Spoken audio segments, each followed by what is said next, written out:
சென்னை அடுத்த பூந்தமல்லியில் அரசு பேருந்தை வழிமறித்த அரசு பள்ளி மாணவர்கள் பேருந்தின் மேற்கூரை மீது ஏறி ரீல்ஸ் வீடியோ வெளியிட்டதாக புகார் எழுந்துள்ளது. கூடுதல் விவரங்களை செய்தியாளர் பிரேம் வழங்க கேட்கலாம். பிரேம், வணக்கம். இது குறித்தான முழு விவரங்கள். திருவள்ளூர் மாவட்டம் பூந்தமல்லி அடுத்த பூந்தமல்லியில் அரசு அறிஞர் அண்ணா மேல்நிலைப்பள்ளி இயங்கி வருகிறது. இதில் குறிப்பாக ஒரு 1000க்கும் மேற்பட்ட மாணவர்கள் பயின்று வருகிறார்கள். குறிப்பாக பூந்தமல்லி, மாங்காடு, நசரத்பேட்டை, பாரிவாக்கம் உள்ளிட்ட பகுதியில் இருந்து இந்த பள்ளி மாணவர்கள் பயணிக்கிறார்கள். அதாவது பேருந்தில் பயணம் செய்கிறார்கள்.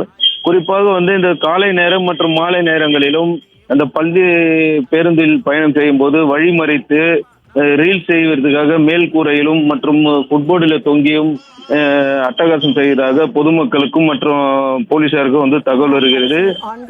நேற்றைய தினம் அந்த பேருந்தை வழிமறித்து மேல்கூரையில் பூந்தமல்லி அறிஞர் அண்ணா மேல்நிலை அருகே மேல்கூரையில் ஏறி அட்டகாசம் செய்ததாக கூறப்படுகிறது. இந்த நிலையில் இந்த காட்சிகள் தற்போது வெளியாகி பெரும் பரபரப்பை ஏற்படுத்தியுள்ளது.